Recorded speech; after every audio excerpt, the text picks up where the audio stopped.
자, 그러면 오늘은 자세 균형 이론에 대해서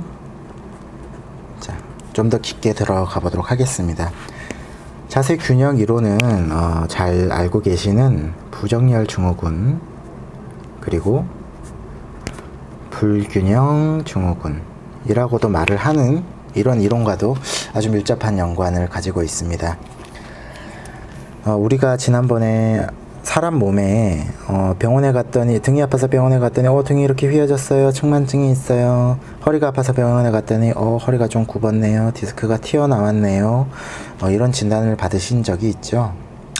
예를 들어서 어떤 분이 오른쪽 어깨에 통증이 있어 병원에 갔다고 생각을 해봅시다. 병원에 갔을 때 여러 가지 많이 해주시죠. 물리치료도 하고요.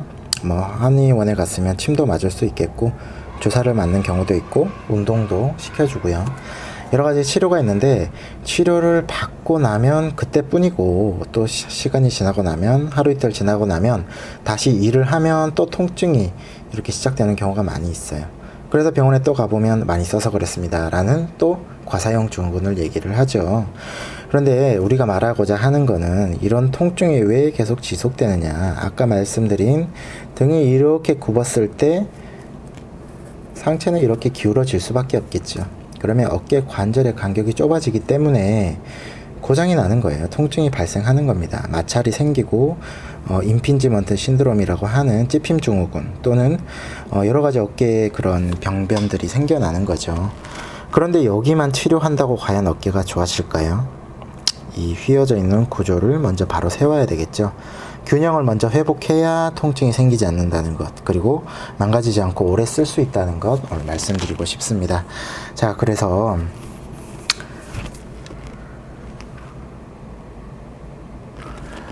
좀 더 일반적인 예를 드리는 거예요. 물론 아닌 경우도 많이 있지만 좀 더 일반적인 경우에 우측 어깨가 이렇게 아래로 처져서 관절 간격이 좁아졌을 때 어디에 제일 먼저 신호가 올까요?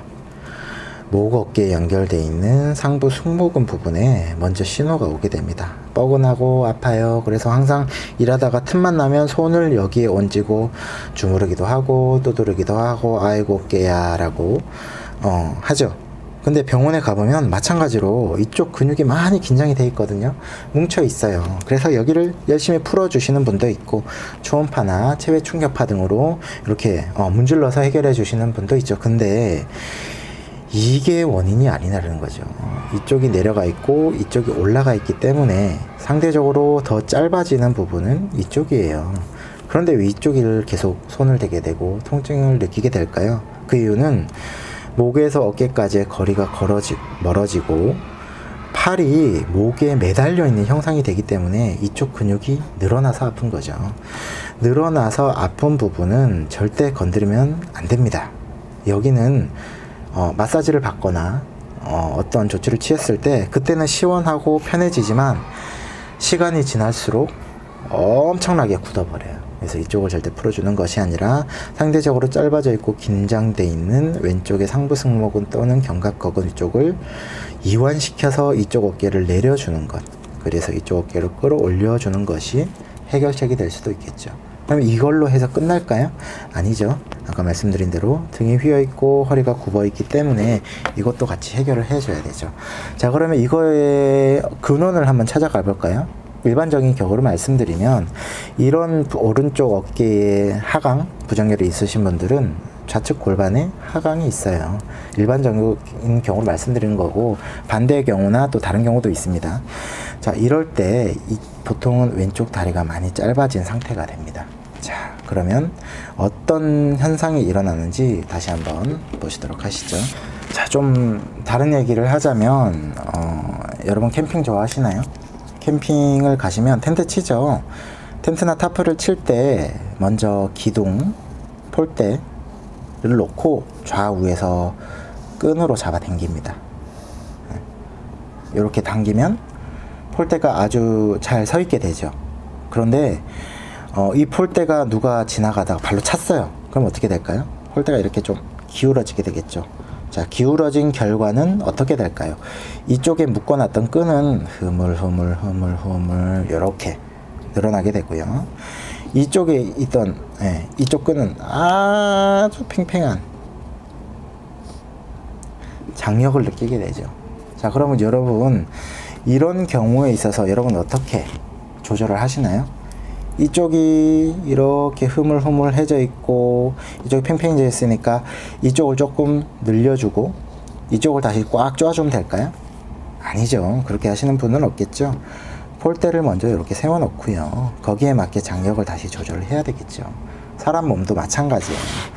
아파서 병원에 갔는데 이쪽이 굳었네요, 많이 뭉쳐있네요, 이거 풀어야 됩니다 라고 말하는 곳은 잘못된 곳이라고 보시면 돼요. 이쪽 아까 말씀드렸던 이런 불균형을 갖고 있는 분들이 이쪽 어깨가 올라가 있기 때문에 근육이 단축, 긴장된 상태고요. 이쪽은 내려가 있기 때문에 이쪽이 쭉 늘어나 있어요. 이러면 어떻게 될까요? 팽팽해져 있겠죠. 엄청난 장력을 받고 있는 상태. 여기는 흐물흐물해져 있지만 짧아져 있는 상태라고 보시면 돼요. 자, 그러면 아까 이쪽에 그림을 보고 어떻게 해야 된다 그랬죠? 정렬을 바로 세우고 거기에 따른 긴장도를 조절해야지, 늘어나 있는 쪽을 당겨주고 이렇게 팽팽해져 있는 쪽은 다시 좀 줄여주고, 아니죠. 그래서 여러분 어깨가 아파서 병원에 갔을 때 이렇게 팽팽한 부분을 문질러주고 풀어주고 몸이 으스러지도록 그렇게 문질러주면 그날은 정말 시원해요. 하지만 이틀 뒤면은 이 근육이 더 딱딱하게 굳어 있는 것을 느끼실 수가 있습니다. 그러면 아까 말씀드린 것처럼 정렬을 먼저 맞춰줘야 되겠죠. 이 수평의 정렬을 맞추기 위해서는 이렇게 휘어져 있는 등의 정렬, 이렇게 휘어져 있는 허리의 정렬을 같이 봐줘야 됩니다. 자, 여러분 그러면 어떻게 해서 이렇게 틀어지는 경우가 있는가? 여러분 뭐 살다 보면 발이 삘 때도 있고요, 엉덩방아를 찧을 때도 있고요, 쭈그려 앉아서 몇 시간 동안 김장을 담그기도 하고, 또 명절이 되면 식구끼리 모여서 고스톱 많이 치시죠. 그렇게 오랜 시간 장기간 이렇게 불편한 자세를 취하고 있거나 순간적인 충격이 있었거나 여러 가지 이벤트가 발생했을 때 몸은 그 충격에 대비해서 보상작용을 하게 됩니다. 자, 그러면 아주 흔한 예를 한번 설명을 드릴게요. 여러분 길을 가다가 바닥이 조금 패여 있어서 왼쪽 발을 삐었어요. 삔다는 말은 발이 이렇게 제껴진다는 말이 되겠죠. 그러면 이 종아리뼈와 발뼈 사이에 있는 정거비 인대라고, 외측 측부 인대라고 부르는 이 인대군들이 순간적으로 늘어나게 됩니다. 이렇게 늘어나면 붓고 아프겠죠. 병원 가서 침을 맞거나 주사를 맞거나 고정을 시키거나 해서 치료를 하지만 그 이후에는 이쪽 인대는 늘어난 상태가 되어 있어요. 붓기를 빨리 빼주지 않으면. 그래서 이렇게 한번 늘어난 인대는 또 삐게 되고 반복적인 손상을 입게 되고 결국 끊어지거나 수술을 하시는 분도 있어요. 그런데 이렇게 삐게 되면 순간적으로 늘어나게 되는데,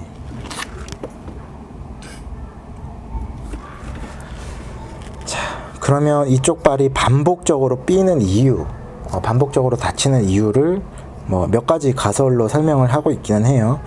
한번 늘어난 인대는 다시 돌아오지 않기 때문에 이렇게 가소성을 잃은 인대가 영원히 늘어났기 때문에 다시 다치는 거다. 또는 이렇게 삐었을 때 순간적인 장력의 신호가 뇌로 전달이 되기 때문에 이 뇌에서 반응하는 근육 길이 변화로 인해서 또 삐는 것이다. 뭐 여러 가지 가설이 있기는 합니다. 하지만 이렇게 한번 삐었을 때 발이 바깥쪽으로 이렇게 접질러지면 다리는 어떻게 변화가 일어나냐면요, 여기는 경첩관절이라서 특별히 변화가 일어나지는 않아요. 하지만 여기는 이쪽 종아리가 안으로 회전하게 됩니다. 내회전으로 불러서 안으로 회전하게 되는 거죠. 이쪽 대퇴골뼈, 넓적다리뼈는 어떻게 될까요? 바깥쪽으로 회전을 하게 됩니다. 외회전이라고 부르죠. 자, 내회전, 외회전이 되면요, 이쪽 골반, 왼쪽 골반이 뒤로 돌아가게 됩니다. 뒤로 돌아간다는 말은 무슨 말이냐면, 이 청골이라는 삼각형의 뼈에 비해서 이 귀 모양의 장골이란 뼈가 뒤쪽 아래쪽으로 처지는 것을 말해요. 그게 어디서 일어나느냐, 여기 청골과 장골 사이라고 해서 천장관절에서 일어나는 변이가 일어나게 됩니다. 자, 이쪽 장골이 뒤쪽 아래쪽으로 처지게 되면 이 장골과 요추 사이에 있는 강한 근육과 인대들이 이 요추를 같이 잡아당겨서 돌려버려요. 그러면 어떻게 되느냐, 이 요추 자체가 좌회전을 하게 됩니다. 좌회전과 더불어서 커플 모션, 짝 운동이라고 하죠. 좌회전과 더불어서 측골 옆으로 휘게 되는데요. 좌회전이 있을 때는 우측골을 하게 되죠. 그래서 좌측 골반에 하방 변이가 후 하방 변이가 있을 때는 이 척추 요추 5번 뼈가 제일 크게 일어나는데요. 이 요추뼈가 좌회전 우측골을 하게 됩니다. 그래서 이렇게 휘게 되고요. 자, 여기쯤에서 보상작용을 하게 됩니다. 이렇게 휘었다고 사람이 이렇게 서서 다니지는 않잖아요. 바로 서서 다녀야 하기 때문에 이런 전정기관이나 시각의 영향으로 인해서 바로 서려다 보니까 흉추와 요추를 이어주는 이 부분 또는 좀 더 윗부분에서 반대의 커브가 나타나기 시작해요. 반대 커브. 아까 여기는 좌회전이었으니까 여기는 우회전이 되겠죠. 우회전과 더불어서 흉추는 또 생긴 게 특성상 여기서는 좌회전 우측골을 했다면 우회전 우측골 동축으로 휘어지게 됩니다. 그리고 다시 목에서는 반대되는 커브가 다시 생기게 되죠.